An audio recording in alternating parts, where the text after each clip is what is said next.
Welcome to Dot Wave. I'm Will Weigel. I'm Jake Justice. And today we are interviewing Ricky Wang. Hello! Thank you for having me. Ricky is an actor and bartender extraordinaire and has recently done 3 episodes on Watcher for Worth a Shot, where Ricky takes crazy ingredients like hot Cheetos in a Big Mac, and turns them into cocktails. Not for the faint of heart. If you get nauseous easily, I would not recommend watching the Big Mac episode. Don't watch the Big Mac. Lucky Charms, definitely. Yeah. Oh, tasty. But yeah, we'll give me great advice. Next season, I want to do a vegan drink. Thank you. My people appreciate that.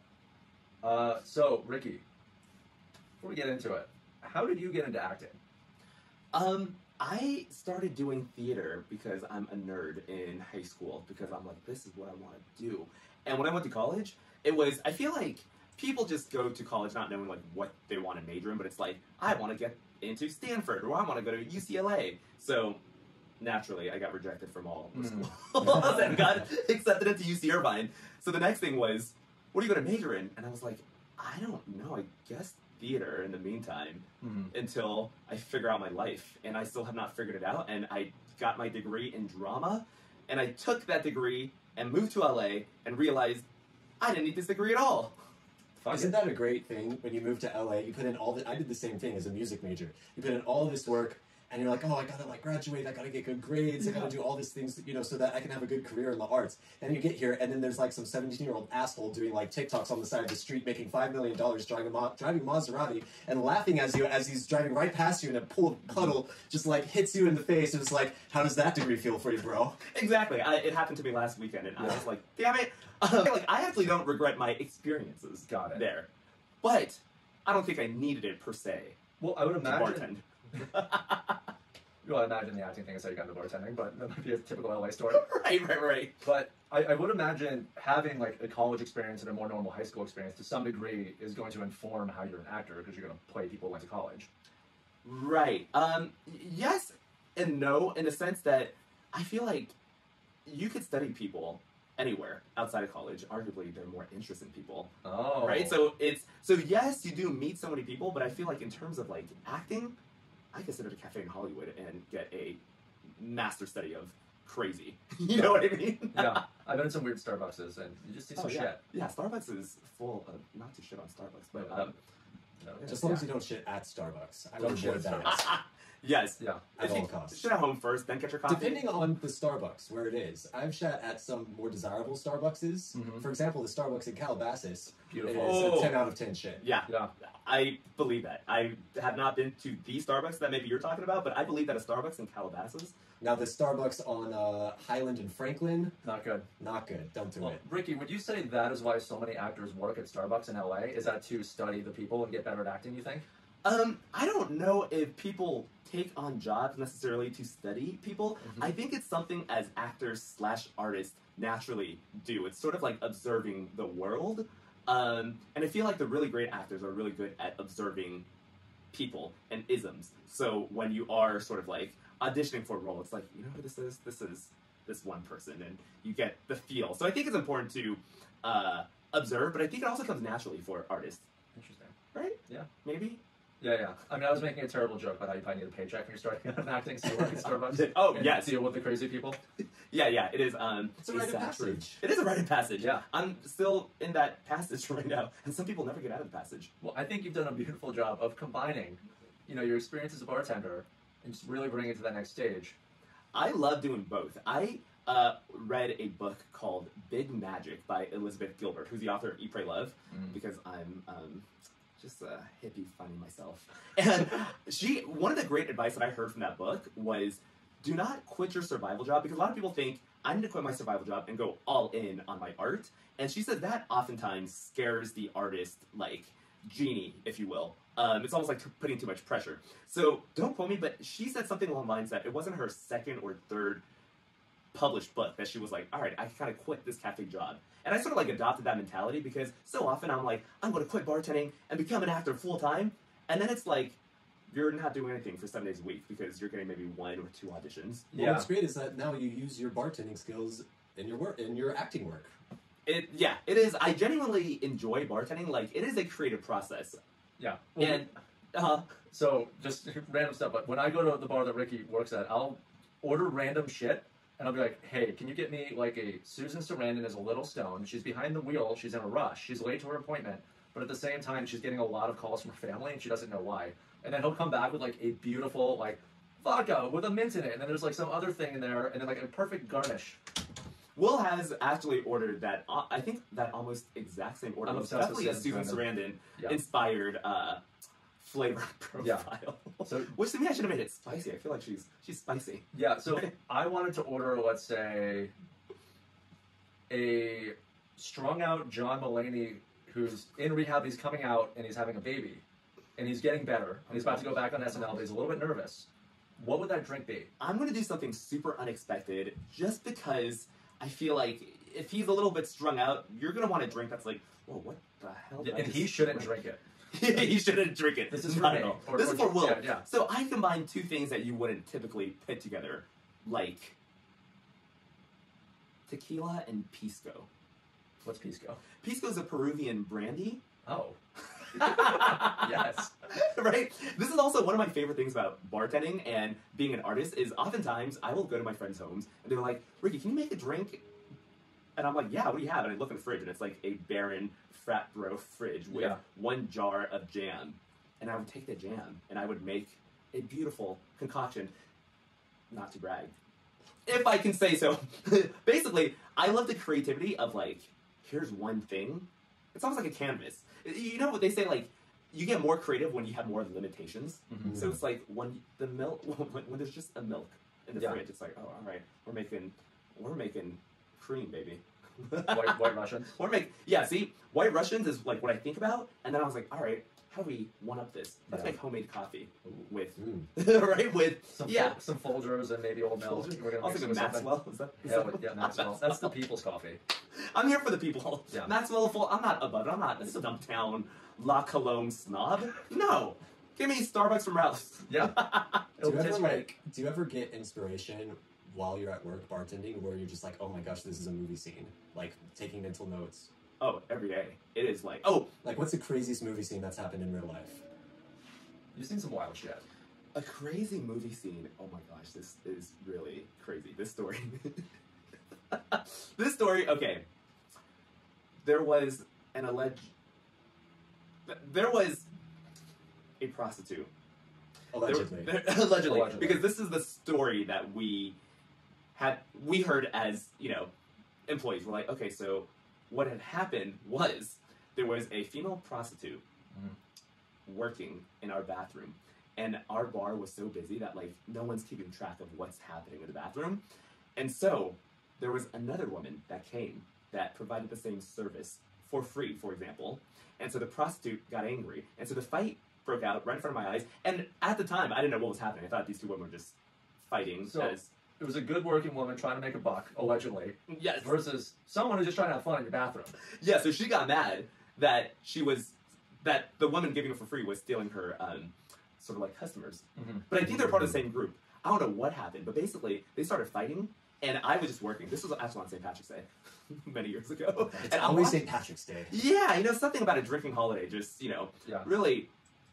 It's like white Cinco de Mayo. White Cinco de Mayo. It's the only white holiday left where we can actually get dressed up without being culturally appropriated. Yeah, right? Although, I don't know, Irish people, how do you feel? They don't watch us. Like, how do you feel when you see a black person dressing up as a leprechaun? As a leprechaun. Is that cultural appropriation? I'd be fine with it. In fact, it might be better. We don't know. I feel like it could it works reverse. I feel like there a movie called Black Leprechauns, like a horror movie? Oh no, there is Leprechaun in the Hood, I believe. I believe it's like Leprechaun 1, which Jennifer Aniston was in, and then it's like Leprechaun 2, and then they're like, this is too normal. Then I believe it was like Leprechaun in Space, which I never watched. Then I think there was Leprechaun in the Hood, and then the sequel to that. Space, and then they're like, actually, we're going back to the Hood. What is this, like the Muppets? Like Muppets in Space, Muppets in the Hood? Yeah, the sequel then to Leprechaun in the Hood, I believe, is Leprechaun Back in the Hood. Okay, so Leprechaun was in the Hood. Ran the Hood? Yeah, I actually never watched it, so I don't know. We don't know the details. But then the Leprechaun goes to space, and then it's like, I gotta reclaim the Hood. I'm coming back. Something like that. So, And then they'll show up at your bar. Just show up on my bar. Right. And these two women are fighting, being pulled away. And this part, I will never forget. She was probably a good 10, 15 feet away, being pulled away by a security guard, and she has a glass in her hand. And I see her wind up her arm, getting ready to throw it, and I'm just watching this all unfold, because... What kind of glass? Is this a tumbler? Was it a good weight to it? Yeah, yes, it was so like... that thing's leaving a mark. Yes, this was like a rocks glass, something you drink like an old-fashioned in, and she chucks it as she's being dragged away. She chucks it so fast, and it hit the other woman right in the face, Whoa. and the glass didn't break, which I think is worse. That's worse. Yes, That's because, worse. and I heard it, and that was the craziest thing I've ever seen. I was like, and then they both got dragged out, and I'm just sitting there, sort of like thinking about my life decisions and how I ended up here. But you know, I get here. it's a happy ending because now I'm here at Dot Wave. That's right. Like and subscribe. Like and Yes, subscribe. yes. For more crazy bar stories in Yes. Hollywood. I love telling more stories. How long have you been in LA? I moved here in 2013. So you're approaching the Big Ten.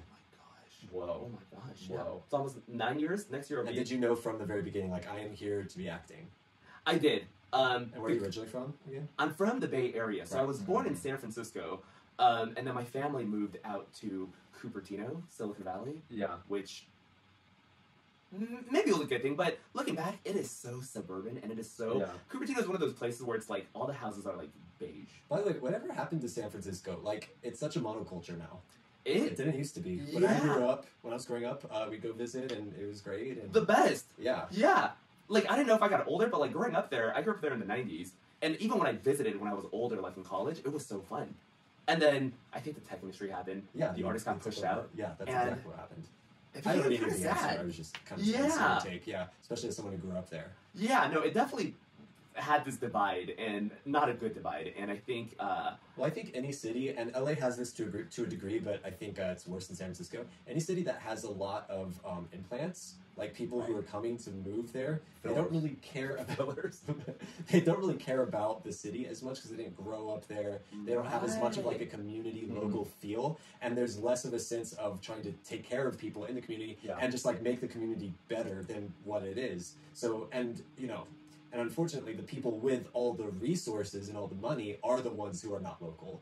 So, yeah. like, in a normal town, like, people with more resources actually tend to be the ones who will, like, help out and, you know, give to charity and be active in the community and actually give a damn about what happens in their city. And you certainly see that here in LA, you know, a lot of did I say implants? I meant transplants. I think Implants works. Are we recording? Yeah, it's going Okay. through. Okay. Yeah. Sorry. I did double check as well. Yeah, transplants. Oh my god, I didn't even realize that. Yeah. Implants is incorrect to say? That is, Transplant. but it Implants. oddly works. Implants. Where Transplants implants are people, But you're Yes, just saying no, those people have less equity in the community. Whereas yes, if you're in a or small town, emotional equity. people like go Yes. shovel an old lady's driveway. They'll care about the streets. They'll know local representatives. We're here. It's just Yeah. like you don't know who to be mad at except Garcetti, and occasionally Newsom. Right. So Yeah. So that's what I see with San Francisco, especially like in the city. It's like, you know, multi-bazillionaires living on the same street as like, you know, people who are barely holding on for life. I And think not much like they have the resources to take care of these people. Right. You know? Right. Same with LA, but we don't.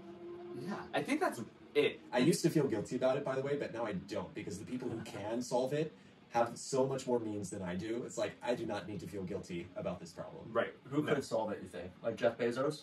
Yeah. He's not Yeah. Yeah. They said I think I read something that like it would cost $50 billion to like house the homeless in the United States. Well, didn't Elon Musk like tweet about that? And he's like, okay, if you can prove the math on this, That was I will do about it. world hunger. Right. Yeah. Really? Yeah. Wow. I mean, maybe he's a guy. But that then thinks- I think he did make a big donation. I think he made a big donation, but they couldn't mathematically prove it because he was just trying to say like there's a lot of false information where they try to Sure. make billionaires look terrible, which whatever. But he's just like, no, you guys are just putting out wrong facts. This is like, can you prove that it would actually be this? What is your math? Do open source work for it? Do you like where do you feel happiest? Like Bay Area or SoCal?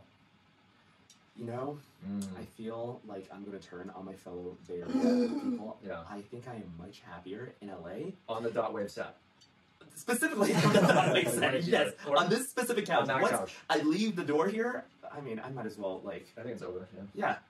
No, growing up in the Bay Area, you're taught to hate LA. I don't know why that is. There's Everyone this, hates like, LA. It's a big wait. but San Francisco true. and LA is it's like Yeah. New York and Boston. But now Yes. New York hates LA. Everyone hates LA. Texas Everyone hates does LA. hate LA. Your sister They hate us because they hate us. Remember, because we're like, yeah, come out to LA, and she's like, no. She's over it already.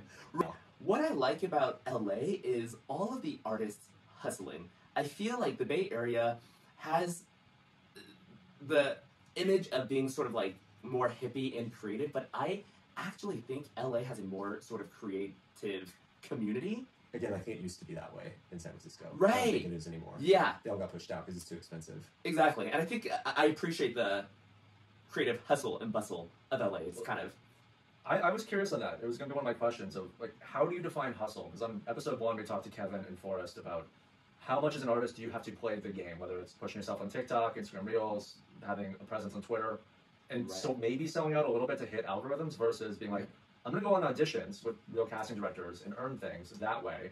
Or are you relying on, you know, the actors mafia around, like your personal friends? Do those connections, are you helping them? Are you doing their stuff? Are they doing your stuff? right. And I to add think to it's- that, do casting directors care about social media more these days? Um, Like That's a good followers? question, yeah. Casting directors do not care about followers, from what I know, because I follow a lot of them on social media, and then it's a common question I think they get, and the common answer is always like, it does not matter. Like, Studios might, maybe? yes, studios might. Because when you're running projections, I'm like, how much would this Marvel movie make? Okay, let's combine all their socials and their reach and then see. Yes, yeah. The casting directors want to find the right person for the right role. Exactly. I think studio execs might, in the sense of they might be offer only roles. You know what I mean? It's like, you're a TikTok star, yeah, you're kind of offered this role. But when it comes to casting directors filling in roles of a movie, Yeah. I don't think, from my knowledge, I don't think social media count matters to them. Got it. Then what Yes. about like the hustle though? Because I'm sure you have a bunch of friends who are pushing social media. Obviously, you're doing stuff with Watcher, which they're very good at pushing their channels, but I think they do it their way, and it feels more organic versus like forcing TikToks down people's throats. Right. I mean, Watcher is an amazing company. I think they have such a good, like, their viewers are so supportive, and like, you know, when you go on YouTube, all the comments are like, They're so nice.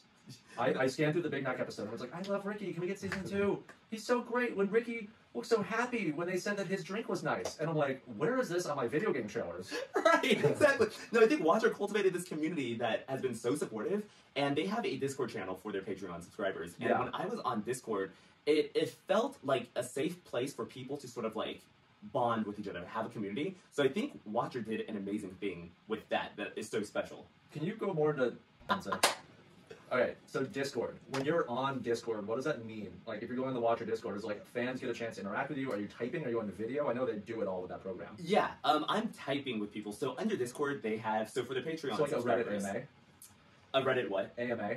Yeah, That's it, exactly. okay. So I did an AMA, but they have channels for all of their channels. So like Yeah. all of their shows, and then people get to type in it. But I think what I did was an AMA, and I did something else. But then I was able to like click, and I'm new to Discord, so I was like, people help me. So I'm like, am I doing this correct? And I'm just like going down, reading the stuff, and I'm just seeing how positive people are. There's like Yeah. little, there's sections for people who want to plug their own stuff too. So it's Oh, yeah. that's cool. Yeah, no, exactly. Because a lot of people, I feel like, ban that of like, especially Reddit. It's like, don't push your own stuff. This is here to talk Oh. about specific things. Stay on task. There is also, I don't know the word, there's someone also like Moderating it? Moderating Yeah. it. So there's rules. So when you enter this Watcher Discord, there's, you cannot say this, all this stuff. And I read it, I was like, okay, noted.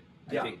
Well, is that as enjoyable, like interacting with fans once you're getting them, versus actually acting itself? Like, does that keep, not the high necessarily, but like, this is still fun. I made a thing and now I get to continue enjoying that thing. Oh, And like sort of savoring the meal a little bit longer. Yeah, I think it's more fun than acting, because acting, you act for the day or however long you're on set, and it's like, all right, that's Yeah. it until it comes out. And sets are fucking crazy, and then you have to follow guidelines, you have to be here, do this. Yeah, and it seems more magical on paper than like reality. It's like a bunch of disgruntled union workers. That's like, all right, just stand here. Da-da-da. It's like, all right, you know. Yeah. Whereas like chatting with Discord, for example, it's like it feels real. It feels what's the word? Authentic? Like authentic and fulfilling and Organic. Everything about it is like it's nice. It's almost like connecting with humans. I feel like in a pandemic, it's like you don't realize how much you needed that. So Oh, okay.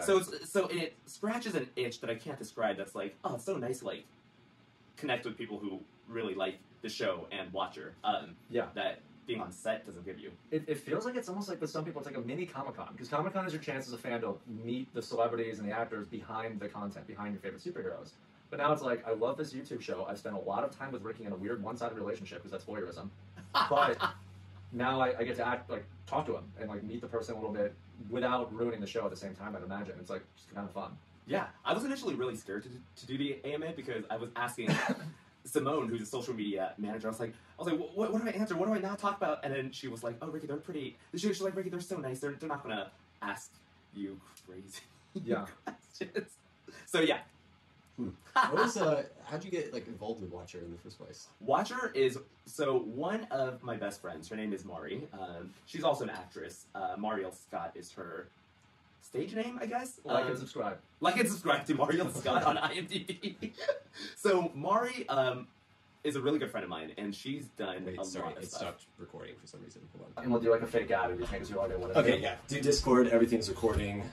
It's just not going through the computer, but that's fine. All right. And we're good. 3, 2, 1. Yeah, so Discord, I think, scratches an itch in a way that being on set doesn't, because it's connecting you with people, and it's something that I learned during the pandemic that I needed. Mm-hmm. It makes me more sane. Like, I was talking to someone recently about working in a bar, and why I enjoyed so much is the interaction that you have with humans. I don't know, it makes it a little bit better. I listened to this shrink talk about how ordering stuff online isn't the same as going in person. And I never understood why I preferred doing things in person, because I was like, yeah, why don't I just order my groceries online, whatever. And I realized that maybe it's different for everybody, but for me, it's like, I like seeing someone. I like, interacting with someone, whether that be on Discord or going to the coffee shop. Do you think with the pandemic that, I know work out really hard for actors, that you guys kind of had to get more creative with how you make content and how you interact with fans? Do you think that actually pushed technology forward in a way? Or at least process? Yeah, I feel like, at least for actors, like, production shut down, so, like, there were no auditions. Well, with myself, with what I do with marketing and games, we figured out how to ship cameras for live action shoots, and it's called, like, Shoot in a Box.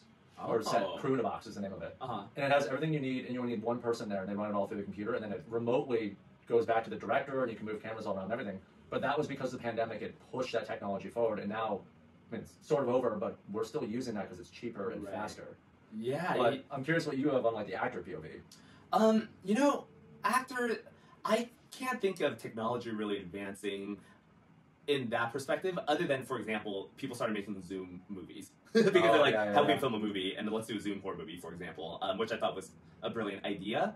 But I don't think, at least in terms of acting, it really pushed boundaries in technology. Well, I think what I'm getting at is, like, it seems like TikTok got a huge opportunity with updating, like, pushing the tools, letting you do more creatively, if that's something you're into with that type of content. But obviously, I'd imagine, like, film sets and everything, it is kind of what it is. Like, yeah, film sets. When I show up to act, I'm going to act, I'm going to do the part. Yeah, I think film sets is hard to not, like...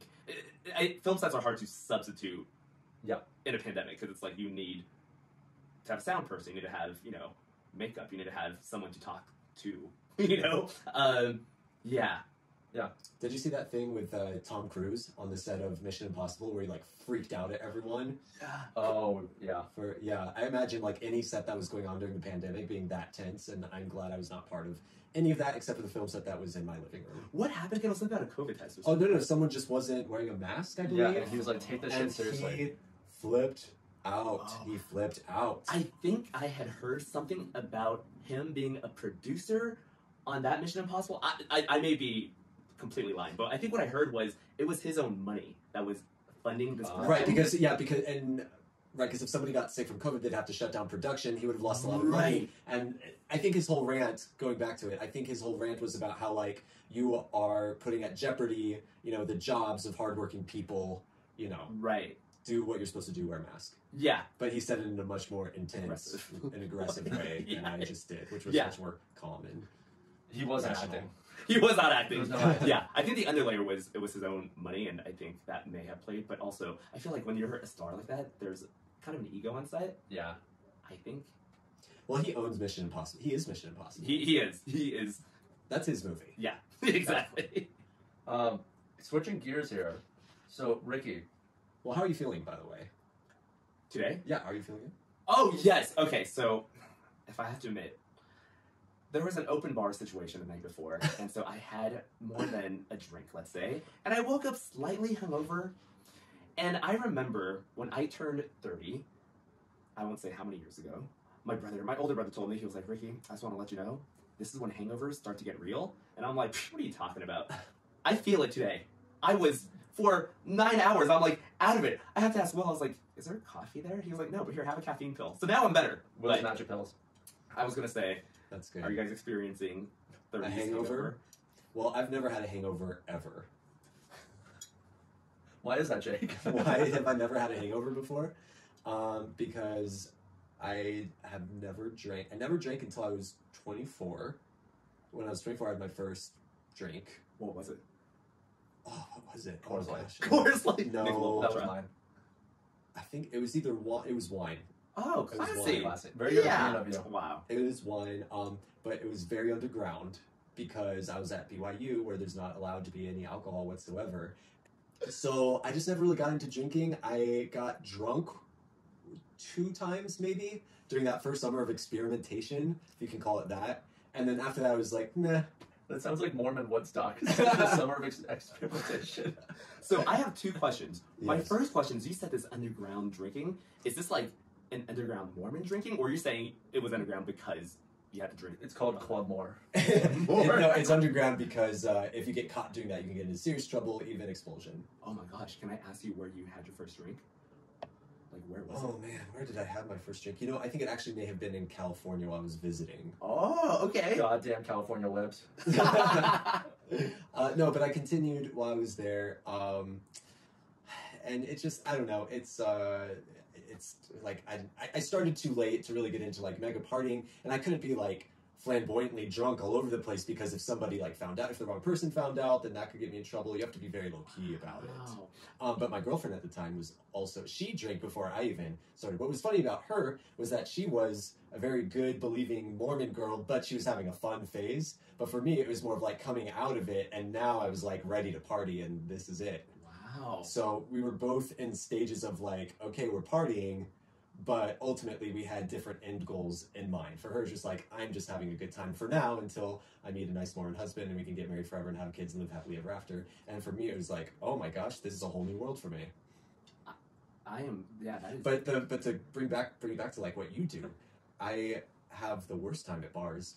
What? I have Why? the worst time. Wait, I just did 2 months sober of just hanging out, and I enjoyed It's myself. true. No. Like, I can have a good time at a bar being sober. That's fine. But like, when somebody's like, "Oh, can I get you a drink?" I'm like, Oh, yeah. "I'll have 1 alcohol, please." Do you think it's because of your Mormon past that you don't have a good time at a bar? It's not that I don't have a good time. It's just like I thrive in other situations better. Wow. Like I grew up going to church activities, and that was my social place, Right. you know, to be. What if it was a conversation with Will? You're like, let's grab a drink at a very nice, quiet, classy establishment. I mean, I'm fine with going to loud establishments too. That's fine too. It's just like you can't expect me to participate in the drinking side of it. And some people are like, "Oh, I don't drink. I'm sober. I sober now. Like, you know, I got my life together." For me, it's like I literally have no idea what I'm doing. Mm. Wow. Okay. Like, if you told me, like, if you were like quiz me on drinks, well, yeah, let's see. Like, but do you let's enjoy like a good tasting cocktail, for example? Yeah, I guess I would just I could rather go have a with Coke. smoothie or something. Wait, a smoothie? Wait, what about a smoothie? I would just like rather have a smoothie. Oh. I'd rather have a protein smoothie with you know, fruit and Acai, acai and like, you know, blueberries. granola. I'm not trying to Flash. push drinking on anybody, but It sounds what like if I told peer you pressure. I'm telling I my can mom make an now. alcoholic smoothie? Like, what if I like blended some rum in that smoothie? Little Catalina. Catalina, you're talking Little- about? Little Caribbean flavor. Yeah, a little. Look, you know, it's not to say that wine. I'm totally against drink. I'm not against drinking. It's just Right. like it didn't become a thing in my life, so I was just like, nah. Oh, Yeah, okay. I'm just not gonna. Nah. Wow. Like I'm not against it. Like I had a glass of champagne on New Year's. Classic. Oh, That was yeah. the last one I drank. That's interesting because me, from going from someone who occasionally gets drunk and parties to then going sober, drunk friends got so annoying where I would just be like, all right, it's 11 p.m. You've all gone past 4 drinks and now you're repeating yourselves a bit in conversation and I'm just not getting what I Well, what's want. really funny to me too is people who, like, who are normally drunk all the time, and then they stop drinking, and then they don't know what to do with themselves. Right. They're like, "What do I do? What do I do?" And Yeah, that's the yeah. one nice thing about growing up Mormon is that you learn what to do with yourself. You learn how to be Right. very social in social settings without relying on substances. And you know that, like, if you go to Provo, Utah, where BYU is, like, there's so many fun things to do because there has to be. Activities. There are. What are some of your favorite Mormon activities? Oh man, there's so many. Eating. What do I even? Eating. What's the Mormon Like, what's meal? the Mormons what are we do? doing?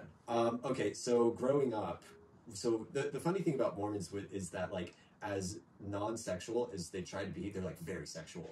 Because it's suppressed. Because it's suppressed. They're like very sexual. Yeah. So we had youth dances growing up, like church youth dances. Okay. And like all the Mormons in the area would get together, and there'd be a dance, and they would play, you know, like "Don't Stop Believing," and you know. Oh, that's fun. just Yeah, that's like- cute. Great song. Yeah. Just like very wholesome and cheesy music, and no rap music, of course. Can't have that.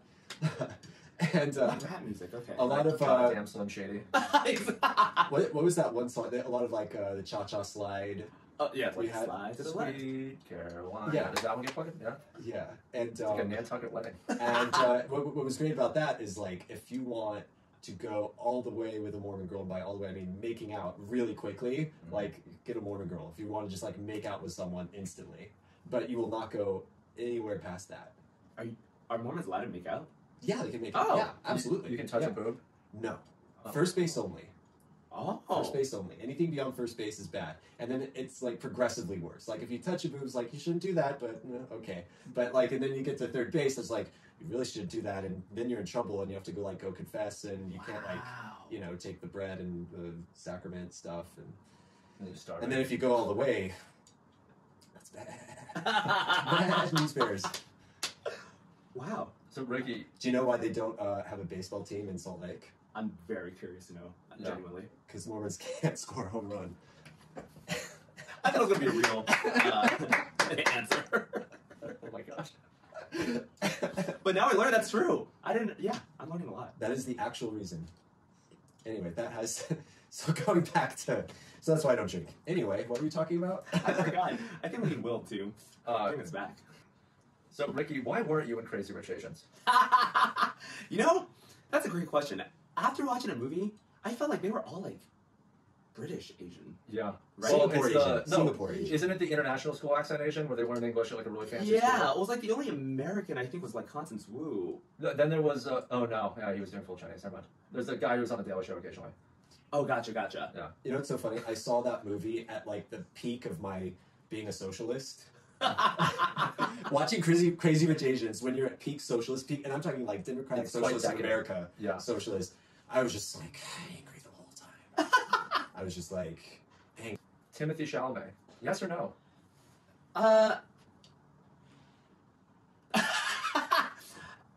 Yes or no? That's all, like, yes or no, that's it? If you want to expound a little bit, you If may. if on a scale of 0 to 1, is he 0 or 1? I'm personally not attracted to Timothy Chalamet. Having said that, I'm sure he's a wonderful person. What about his acting? Um, Do you think roles are just kind of like getting handed to him now? Just like, well, I don't think know. it's Let's just getting put handed. Timothy Chalamet I in it. think one movie, oh my gosh, and I hope I don't. I'm sure he's a great, It feels like maybe a yes. I'll say Acting. yes. Okay. I'll say yes. I haven't seen Dune. I heard it's fine. Wait, what? You haven't seen Dune? I haven't seen Dune either. What? Whatever, I don't, it was What? it was a whole thing. I still. have Is a it lot because of everybody movies. was like, you gotta see Dune? Well, I started reading the book, and the audiobooks were weird, and then my friends were over-explaining to me, like, oh, well, you gotta like find out all the things about the world, you can't just watch it. And I'm like, No, you can just watch it. Yeah, you can Oh, just I'm watch gonna it. just You don't watch need it. to watch it. I'll watch it for the cinematography. The cinematography alone, it makes it worth it, to be honest. Yeah. Ricky, how do you feel about like Canadian men, hot Canadian men? Justin Trudeau? I am all for hot Canadian men. I am With good dating one manners? myself. Oh. They're Would so. you date Justin Trudeau? I would date Justin Trudeau, right? Would the good, current Canadian handsome- man you're dating be okay with maybe doing like, including Trudeau occasionally if he's in town? You know, I don't know. Maybe just at if he dinner. would be. Maybe at dinner. Yes, Okay. because you know. But like Trudeau's gonna show up in that hair, That hair is kind of flawless, but and he's really rich. this is. I love that picture of Ivanka Trump when she's like looking at Justin Oh, I don't Trudeau. know it. That one. She wanted She's to. just like No, behind him, really? giving him the look. Yeah. And then like Jared's literally right there, and she's just like dressing him down. I just think Canadians are the best. They're just so effortlessly. It's almost like, what's wrong here? Everyone is so nice. Yeah. And- what about Drake? Is Drake Canadian? Yes. Yeah, Toronto. The Six? He's on the I tower, don't the needle or something? See, Drake is also Canadian in that sense because, like, Drake seems so almost like perfect that it's like, Yeah. we gotta do a documentary about Canadians. They're hiding something. Celine Dion definitely is hiding something. Exactly. You know what I mean? It's like, Yeah. how are they all so just Nice. like nice Lovely. and Some perfect? Mormons It's are like, too. Mormons are really nice and friendly. They're like Mormons are the Canadians of religion. we Okay. gotta find out what these Canadians are doing behind closed doors. Got it. All right, speed round continuing. Ricky, how do you do it? You know, How do I do it in life? I need coffee to get through. Wait, no. This is about, obviously. What is this about? If this is what I think it's about, I'm going to give a very PG answer and say, you just go with the flow. And hey, that's the answer for life. How do you do it in life? I love You that. go with the flow. Yeah. Okay. I agree with that 100%. Yes. And knowing where you are in the flow. By the way, I asked that with zero context. I did not actually know what I was asking. That was a beautiful answer. Ricky, how important is routine? And for up-and-coming, young Ricky Wang, so moving here from the mess that's San Francisco, I still going to Jake. If they're coming down to LA, what would be your advice? Of like, hey, you're starting out, maybe learn how to make a drink while you're also auditioning. Like, what's good? Yeah, when Yeah, did you so Ricky hard. Wang 10 years ago? Oh my God, I thought about this before. And the shrink that I quoted earlier, she had a thing saying, what advice would you give yourself 10 years ago in just 2 words? And have that sort of like written on the wall, because that's advice that you should still hear now. And my advice to myself 10 years ago, this sounds kind of corny, but I really mean this, is keep dreaming. Because 10 years, I was so, Beautiful. not naive, but I was so like wide-eyed, wow, the world's my oyster, I can do whatever I want. Then, when you're in LA for a little bit and you get You get rejected, cynical. yeah. I think it's easy to sort of lose sight and lose that sort of like magic that inspired you. So I want to remind myself now, keep dreaming, have that sort of like, when I first wanted to like act professionally, I was so excited to get a headshot. Now it's almost like, all right, I gotta get headshots, but it's like, even being on set, it's like, if I was like 16, it's like, wow, you're gonna, I don't know, shoot a commercial one day. It's like, what? Now it's like, when you're on set, it's like, great, like, what do you want me to stand? But it's like, no, I don't want to lose the magic. So I think advice to people moving down here, all the Ricky Wangs are moving from the Bay Area down to LA, is one, keep dreaming. Don't lose sort of why you are getting into this in the first place. And also surround yourself with positive go-getters. I love that one. That's Yes. a huge one. Jake, Yeah. what would your 2 words to yourself from 10 years ago be? Chill out. Mine would be slow down, actually pretty similar. Slow down. I was singing Avril Lavigne's song. Oh. What you yelling for? We're going to get to it. Slow down. Wait, I have a quick, and what, were you going too fast? Yeah, for That me, was how I felt. Really? like, I've just gone all in on career, and I realize you kind of live in a paradise. I know people are shitting on LA recently, but it's like, you have great friends. Your whole Yeah. life, like, appreciate it for a second. Like, there's fucking palm trees everywhere, and enjoy accomplishments versus, okay, what's next? Which I tend Yeah. to find myself doing because nothing is ever quite good enough for myself. Right. Until Until you you look though. back. I like that. Yeah. To an extent, it's like being happy and unsatisfied at the same time, or like satisfied but wanting more always at the same Yeah. time. I just felt like I Happy with really with progressing. Yeah. Yeah, and like don't ever sit there for too long. But it's like okay to take a breath and just be like, okay, cool, we did this. How and then also go, like, how did I do this? What is working? What needs to change? Yeah, I think Yeah. that taking a breath, what I like to do is like zoom out on my life sometimes and look at the timeline. It's like, I'm in a great place because I feel like we're caught up as people just on our daily grind of like, groceries tomorrow, rent is due. So you're never quite fulfilled until you look back 5-10 years in the past and you're like, wow, what was I complaining about? It's like, I had my metabolism, I had whatever. So sometimes you zoom out on your timeline of life and realize, yeah, It's all good, bro. it's all good. People, Yeah. All good. people always tell me that because it's like turn 30 and you have like the little 30-year-old freak out. And now in my head, I turned 30 when I was 27 because I just started dreading it. Yes. But But the it's- same thing on to me too. But it's like so many of my like 40-year-old friends are like, you're gonna look back and wish you weren't dreading being 30, and also just Yeah. enjoy that you're this, and those Right. might actually be better years. Yeah, Yeah. I've enjoyed my 30s so much more than my 20s. I agree. By far, because it's like you're still young, but you're not an idiot. Yes, you're not an idiot. You're a little more financially I'm way secure. richer. Yeah. Yeah. Right, 20s. I was, All right. it was not hot. My last very important question for Ricky Wang here is, do you know what Nantucket is? I have an idea of what Nantucket is in my Can head. you just describe this in as much detail as possible? Because for the past couple of years, Ricky seems to think I'm from Nantucket. You have Nantucket vibes, though. Right? He Every really time I does. say Will, Yeah, and Jake the other day said, I have a bro voice, but he's like, it's not a bad thing. It's not. And being from Nantucket isn't a bad thing either. Exactly. I'm not from Nantucket. every time I see Will, I'm like, He Nantucket! keeps telling me that I look like a Josh, and so this Does he you kinda look look like like a a Josh? Nantucket to me. You are Wow. a Nantucket. I don't know if I see Josh. I see a Trevor. Oh! Yeah, right? What about a Felix? No. Too far? No, Felix is a little too far. Okay. Yeah, you're But- a little but Trevor, Trevor. Have you met a Trevor before that's similar vibe look to Jake? I don't think I absolutely know a single Trevor in my life. I don't know Mhm. what about something about the name came to mind. What does a Toby look like to you in your head? Toby is someone taller, Toby Maguire's handsome. kind of short though. I actually don't think Tobey Maguire. You don't think he's a Toby?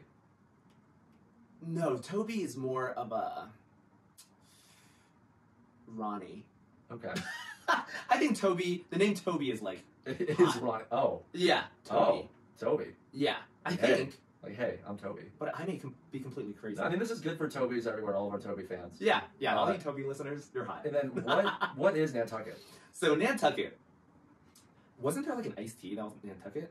Do you guys know I what I'm believe talking so, about? yeah. It was like a Nantucket Snapple ice- bottle, but it was iced called tea. Nantucket. Oh, Nantucket Nectar. Yes! And it wasn't a tea, it was that orange sugary drink. It was delicious. Yes, it was a beverage of sorts. Yeah. So I first thought about Nantucket because I think I was watching Will's story and he was in Nantucket. I was in And Nantucket. it was the first time I've ever heard of Nantucket outside this sugary beverage. And I just started laughing because I'm like, Will, of course you'd be in Nantucket. And I know nothing about Nantucket other than maybe it's kind of a sea town where people are wearing Cheetos with like whale prints on them, That's true. salmon pants, Yeah. boat shoes, and something about Will being in Nantucket. I just died because I didn't know that was what I needed in my life to see Will in Nantucket. I was really so happy. now, so now I associate Will with Nantucket, and Yeah. I don't know what Nantucket really is, but he is Nantucket. Well, in my eyes. Nantucket as well, when you're like applying for a lease to get into an apartment, normally they like check your credit score or whatever, but in Nantucket they check for your trust fund. Yes, Yeah. they look at the chinos you're wearing. Yeah. Yeah.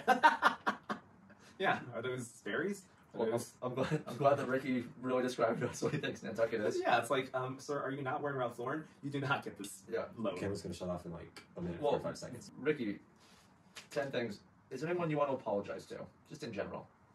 Oh. Now's a good opportunity. It could be like, hey, I was a little bit hard on Chris Pratt back in the day. Yes. He's really proven himself. I want to apologize to Timothée Chalamet for the hesitancy on saying yes or no. I'm sure he appreciates that. Yeah, exactly. You know, I don't know you personally. I'm sure you're a Yeah. great guy. I don't know why I paused. So I Because there was a apologize. big yes on Justin Trudeau. You know, Yes. what's funny is you apologized, but you still didn't Yeah. say yes. Yeah. I apologize because I don't mean to talk trash on anybody But that I you don't still know. don't say yes. You still don't say yes. Yes. Oh. Well, this was Dot Wave with Will Weigel. And Jake Justice, maybe.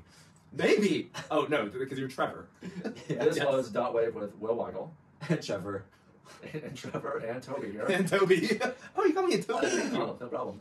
Ricky, thank you so much for joining us. I am so happy to And be thanks here. for joining us from Nantucket. No problem. Yeah. And like and subscribe. We just need it so badly in these hard times. And if you like and subscribe, it is a vote against putting Parmesan on waffles, which someone recently told me they did that, and I think they're a foul human and should maybe put down. Put to Oh. death. I'm for crazy. And where things. can we find you on socials and stuff? Oh yes, my Instagram handle is at Mr. Ricky Wang. It is spelled MrRickyWang. I'm not on TikTok. Oh, I just started using Twitter, Hell yeah. and it's also Mr. Ricky Wang. It's Okay. a good one because I want to use Mr. Ricky Wang. Yeah. And I am on damn it, I was trying to. Yeah, come up what's with your a joke. social security And number? my social security. I was trying to come up with a joke app. Routing number? Do you have like a list of like 10 fears you could share with the audience? Yeah. Chase Bank routing number and account number. is- 696969. Wait, fuck. We didn't do the iHeartRadio fashion breakdown. Oh yes. I sent you the email that. We'll just Yeah. edit this. Oh, I am so excited to break down some fashion.